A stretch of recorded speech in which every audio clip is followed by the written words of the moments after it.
Good morning, friends and enemies. We are here for the Week 15 waiver wire. Week 15 means we are headed to the fantasy playoffs if you are watching here. This is a good year for your boy. We've got 4 leagues over there. We are in the playoffs in all 4 of them. We got 2 buys. We got a 5 seed. We got a 6 seed. We're sprinkled all over the place right now, and I can relate to wherever you are in your fantasy playoffs. You know, if you've got to buy this Week 15 matchup, you can finally rest. You can take a nap. You can close your eyes for a second. You can let your league mates squirm around on Sunday, praying, wishing, hoping for a dub. You've already done your work in the regular season, right? You've done your preparation and now you are here. But the preparing is not done yet because we've got to hit the waiver wire. And I think there are some interesting names. I think there are some interesting conversations to be had here. And I'm going to start with the quarterback position, which is one I don't typically do because I don't play in one quarterback league. So like the streaming thing, you could probably get that elsewhere in terms of content, but I do play in a lot of super flex leagues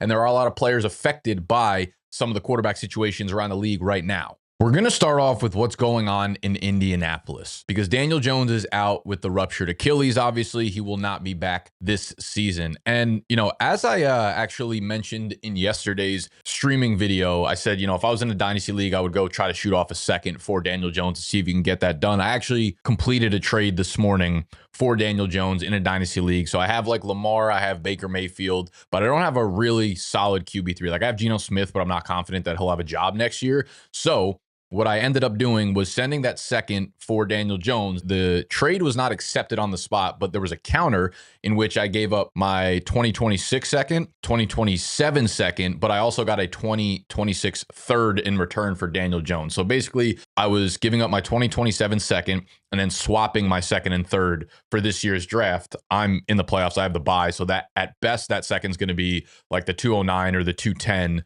And that's to Adam, who you guys probably watch on the Dynasty channel. He did not make the playoffs, so that is probably going to be like the 304, 305. So it's really only like 6 spots difference there, and then gave up the second for the following season, and I got Daniel Jones, which I think was the perfect price. So again, I think if you can go get Daniel Jones right now in your Dynasty League for a second, go do that. However, we were talking about redraft here. Now, interesting wrench thrown into the conundrum. Riley Leonard just diagnosed with a grade 1 PCL sprain. That's not a significant injury. It's likely not long-term. However, he probably will be out for this week. Regardless, you weren't playing him because they were playing at Seattle. So that's a nightmare matchup. Anyone who has JT, anyone who has those players that are on bye, you are praying to the fantasy gods and thanking them. But if you have Indianapolis players this week, you're probably in hell. Riley Leonard, here's what I'll say about Riley Leonard. He was a Notre Dame quarterback last year. He played at Duke for 3 years prior to that. His arm, nothing to write home about. However, the dude can use his legs. He had 17, yes, you heard that correctly, 17 rushing touchdowns his final year at Notre Dame. The guy can scoot. The guy can move. He is a very, very mobile and tough quarterback under center. So when he returns, maybe he could be a thing in super flex leagues. The problem is now they're reaching out to Phillip Rivers. To give you a reminder of Phillip Rivers, that was the guy who was the quarterback in San Diego, LA for about 15 years. And then he came over to Indy, obviously, and played his final season in 2020. All right.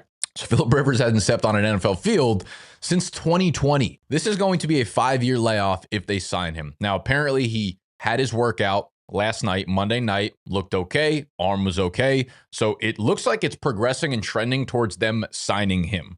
Do they start him right away? Is this a Joe Flacco situation? One thing to note, obviously, is like Flacco still has a lot more pop in his arm than Rivers did in that final season with Indy. Rivers' arm became, little noodly, became a check down artist. Joe Flacco still a pop. Joe Flacco was still around he's been around the NFL for the last 5 years. Like he's been playing, he's been in training camps, he's been practicing, he's been making starts. So very, very different conundrum here. Again, Rivers has not played since the year 2020, which actually does beg the question. And I thought of this and I wanted to tweet it out. And then I was like, there's just absolutely no upside to tweeting out something that has to do with like Rivers' Hall of Fame candidacy. I'm curious because Rivers is going to be one of those guys that a lot of people discuss about whether or not they should be in the Hall of Fame. No championships, but longevity, his stats are there, whatever. I don't care. I don't have an opinion. I don't give a fuck about Phillip Rivers getting in the Hall of Fame or not. I did have a question, though, because he retired in 2020. You have to be out of the league for, I think, 5 years before you can be eligible for it, which would put him, I think, eligible for it next year. So those insufferable conversations would probably start in 2026. But if he returns for like 1 or 2 games, would that push his eligibility back now another 5 years to 2030?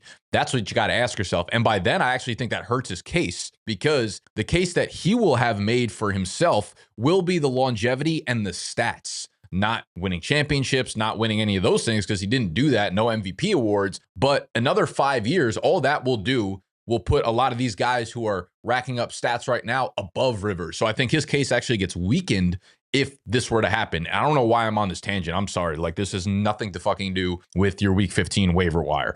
But Rivers might be starting. The other part of this is, like, Rivers trains quarterbacks in the offseason apparently, and Riley Leonard was one of them. So maybe they bring him in to be like a mentor, though I don't know why Rivers would want to do that. I think he's likely trying to play if he is actually returning to an NFL field. After Seattle, they do get 2 home games, San Francisco, Jacksonville. So maybe startable options. I will say I probably feel a little bit better about Jonathan Taylor, about Michael Pittman if Phillip Rivers is under center.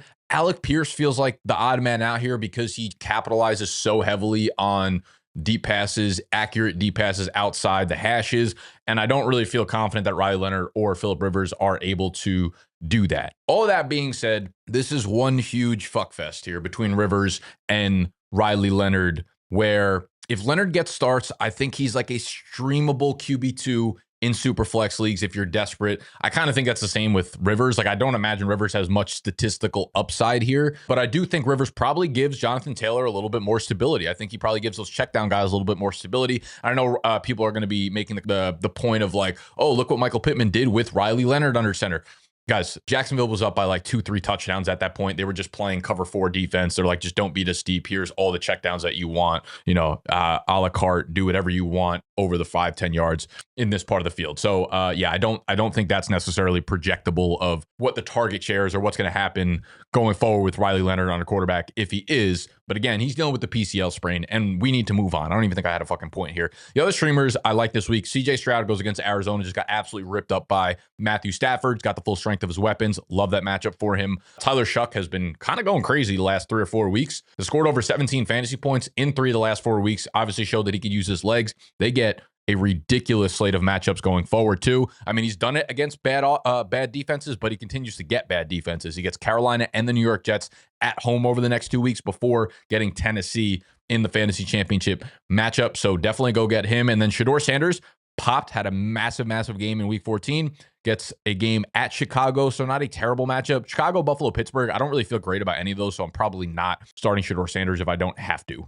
So we just spent all of our time on quarterbacks, which is good, which is great and fine, because honestly, there's not much to talk about. The running back position, Blake Corum had a huge game on Sunday, obviously, second straight back-to-back huge game, but matchups start to get a little more difficult. Detroit and then at Seattle, still playing on only 30% of snaps. It's still Kyron Williams' backfield for the most part, though Blake Corum, when they insert their will, he will have fine games. I think he's like a flex option in good matchups, and he's obviously a high-end handcuff right now, especially when they play bad opponents. But yeah, Blake Corum should be owned. I'm not like going out and spending all the fab that I have on him. Regardless, Jaylen Wright, we've heard the news that Achan's probably fine. I don't think he's really going to be limited or like held back in any capacity going forward. What we're really looking forward to is that week 16 matchup against Cincinnati when Achan needs to put up that 35 piece for us. So Jaylen Wright, if you want to grab him just as like insurance or something in case Achan misses week 15 at Pittsburgh, which I don't expect to be the case there, like he's fine. He's a handcuff. The only other name that really piques my interest on this list that is owned in less than 50% of leagues would be Devin Singletary, though it's 46, so he's probably owned in any serious leagues. Singletary, if you remember, prior to the week 14 bye, the Giants lost Tyrone Tracy in the middle of the game to a hip injury. Apparently, the reports are that it's not overly serious whatsoever, and the fact that he's had 2 weeks to recover from it would lead you to believe that he will be fine for week 15, but we don't have practice reports yet, so if Tracy comes out and is a DNP this week, I mean, the matchup against Washington, I even think Singletary would be a good play, a good flex play against Washington because they're horrendous against running backs. Even if Tyrone Tracy is playing in this one, I think both of them will probably get somewhere between 12 to 15 touches. But if Tracy misses this matchup against Washington, I think Devin Singletary is in for like a floor of 15 PPR points, because when you consolidate all the touches in the Giants' backfield, it becomes a clap fest. Moving over to the wide receivers here. Ryan Flournoy, I don't give a shit how we say it. We care about his fantasy production. He will only matter if CeeDee Lamb is out with a concussion. So that's a tough matchup against Minnesota regardless. So I don't know that I'm like trying to really start him either way. CeeDee Lamb had the concussion on Thursday. He's going to have 10 days to clear. So we'll kind of have to just wait on news there. Jayden Reed, 48% owned. He should have been stashed this entire time. Came back, ran about 65% of the routes in Green Bay's offense their first week back. They do get a tough schedule. They're at Denver, then they're back at Chicago, week 17 against Baltimore. But yeah, he's a very talented player in a high-octane offense there. So Jayden Reed could be started as your wide receiver 3 flex play. I don't feel like overly optimistic, but I'm sure he'll have a good game or two over the course of the remainder of the season here. But good to see him back running routes, getting handoffs, like used in a very, very high capacity in that offense here. Luther Burden's the other one with Rome Odunze sidelined. We saw a little bit of an uptick, right? He goes from 50% of snaps up to 70% of snaps. He is getting a decent amount of targets. That's 4 straight games with at least 5 targets here. They play Cleveland in week 15. Cleveland is, a good defense, but I feel like they've been had in random weeks, so it can definitely be the case for Chicago. Probably going to be frigid temperatures there, as I feel like it always is this time of the year. But I like Luther Burden. I wish we just saw him see like an uptick to, 90% of the routes there, but Olamide Zaccheaus ended up jumping in and playing, the Rome Odunze role. But as long as Rome Odunze's out, I think Luther Burden is playable, and he would probably be my preferred target in the Chicago Bears passing offense, which is completely inconsistent and doesn't have a ton of sex appeal there, but, you could do worse for sure. There's not a ton of other options that I love on the wire. Devaughn Vele is interesting. I mean, mainly because he's running every single route. He actually led the team in receiving yards with 40 last week, which is crazy, mainly because Tyler Shuck ended up running in a bunch of touchdowns. But again, the matchups are great. Carolina, New York Jets at home, Tennessee. So I think Vele should definitely be owned. And honestly, in a pinch, I think you could do worse than him in a flex option. And then there are 2 rookies, Pat Bryant, Jack Bech, who are both kind of like simultaneously coming up together where they're now running, 50, 60, 70% of the routes. Jack Bech is actually almost a full-time player right now. They don't have a ton of upside, just given like the makeup of their offenses where the Raiders, can't protect Geno Smith. They don't pass the ball at a very high volume. Denver doesn't pass the ball at a very high volume. They already have Cortland Sutton there. They run the ball a lot. So like, I'm not overly optimistic about either of those guys' ceilings here, but Pat Bryant did jump Troy Franklin in terms of routes run. So he is the second highest route runner in that offense right now. Should be noted, Pat Bryant was a day 2 pick, kind of under the radar there because he's like a boring archetype of player, very much in that like Jacoby Myers, Romeo Dobbs type of archetype. Same thing with Jack Bech, I think there too. But Jack Bech is a little bit interesting because they don't actually have a 1 there. They have Trey Tucker, who runs the most routes, and you have Brock Bowers as the, the top tight end, of course. But I think Jack Bech becomes a little bit interesting there if they let him run full-time routes. He did do that on Sunday for the first time, ended up with, I believe, 5 catches on 5 targets, 60 yards, talented rookie again. So I'd imagine over the last month of the season, they let him rip a little bit more. So he's an interesting one for show. And I would actually go as far as saying that I think the most interesting position on the waiver wire this week would be the tight end. I mean, obviously Harold Fannin's super highly owned. If he's not, David Njoku's got the knee injury. He needs to be owned everywhere.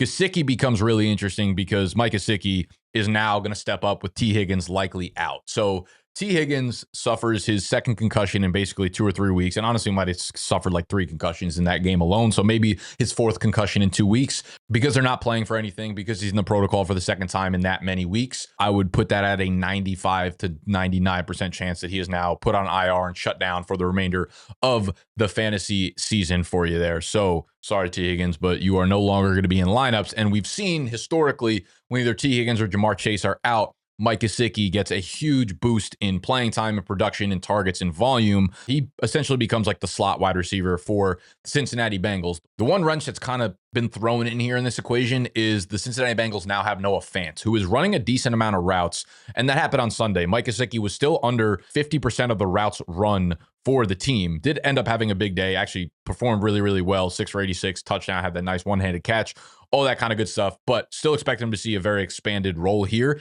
Noah Fant is still probably going to run, 30, 40% of the routes, which again makes Gesicki a little bit more volatile, but I still have a decent amount of trust in where his place in the offense is going to be. Baltimore, Miami, Arizona, you got 3+ matchups going forward. So I actually think Mike Gesicki is easily a premier target on the streaming tight end waiver wire. Darren Waller's not on this list, but I do believe he is owned in fewer than 50% of leagues. Oh yeah, he's on the other side. He's on the drop list. Absolutely don't do that. 42% of leagues. This was a game that Miami just controlled. Didn't really need to throw the ball around much. Only 30% of the snaps for Darren Waller. Not worried about that, but the reason you want to keep him on your team is that week 16, 17 slate of games for Miami. They play Cincinnati. That's like, nothing more needs to be said. When you have a tight end playing against Cincinnati, they're in your lineup. No ifs, ands, buts, or thoughts about it. And then Tampa Bay is obviously a passing defense that you could throw the ball against. The last name I'm going to put on your radar for a tight end streamer, if you're in a deep league, would be Pat Freiermuth.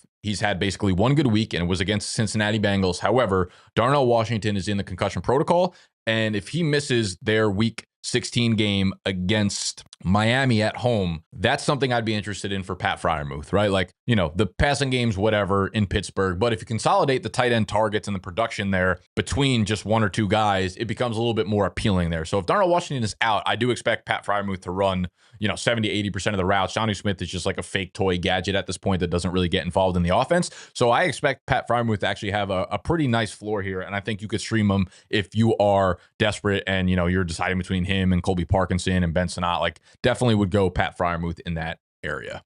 All right, and we can go down the trending down tab here. Zach Ertz, of course, droppable. He's out for the year. Daniel Jones, same thing with him. Adonai Mitchell, I don't know that I would drop necessarily. I think he's still got a ceiling. We don't know what's going on with the quarterback situation there. I'd keep him on my roster, most likely. Like I said, Waller, keep.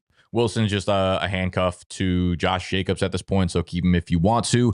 Jayden Daniels, I don't think he's done for the season, so I would hold on to him. Brenton Strange would definitely hold on to him. He was a penalty away from having another touchdown last week, so he's kind of been red hot. Tesla, you could definitely get rid of. Romeo Dobbs, honestly, I think you could drop him unless you're in like a 14 or 16 team PPR league. Mooney, yeah, I mean, he's put up more dud games than he has good games. Tampa Bay, actually, it's a good matchup. Thursday Night Football. If you're really desperate, I think you could actually start Darnell Mooney this week, but I get it. The week after that, maybe Drake London returns and Mooney goes back to a nothing burger. I'd probably hold on to Mooney. I would hold on to Vele. Parker Washington's kind of on that like borderline for me. The Jacksonville Jaguars have an okay schedule. Like the Jets at home is great. Denver's terrible, but then Indy in week 17 is going to be a good matchup for them. So, I mean, it's hard to start Parker Washington, so I'm fine if you drop him. Fine if you drop Mechie. Would hold on to Chris Rodriguez. He's got a couple good matchups in the future. Bashal Tutin would rather hold on to if I could, but he's in the concussion protocol, I believe. So, like, if you need to drop him, that's fine. Gadsden, I would not drop, but I get it. Pacheco's been pretty useless all year. Sean Tucker, same thing. Mark Andrews, I don't know. If you got better tight ends options, that's fine. Yosh Javas, I'd probably hold on to now that T. Higgins is going to be gone there. Greg Dortch, he's on the IR. You could drop him. K. Dotton is kind of a nothing burger once Mike Evans returns. Troy Franklin, he has been passed by Pat Bryant, but I do think there are probably still usable games in the near future. Trying to predict them, almost impossible. Green Bay, Jacksonville, Kansas City, tough slate of games. So if you need to drop him, I get it. Trey Tucker, he's another one where, you get at Philly, you get at Houston. Good matchup in week 17, but like, are you really going to be starting Trey Tucker in your championship game? I get it if you want to drop him for sure. JCM, you could drop. Luther Burden, do not drop. Quentin Johnson, I wouldn't drop. Haskins, drop. Brock Wright, drop. Kamani Vidal, definitely hold on to. We saw him first game back with Amari and Hampton. Still very, very involved. Went over 100 yards of scrimmage thanks to the big play through the air, but you get it nonetheless. I think that's going to be a two-back committee going forward. Higgins would not drop there. Reed, definitely don't drop. Kirk, yeah, of course you could drop him.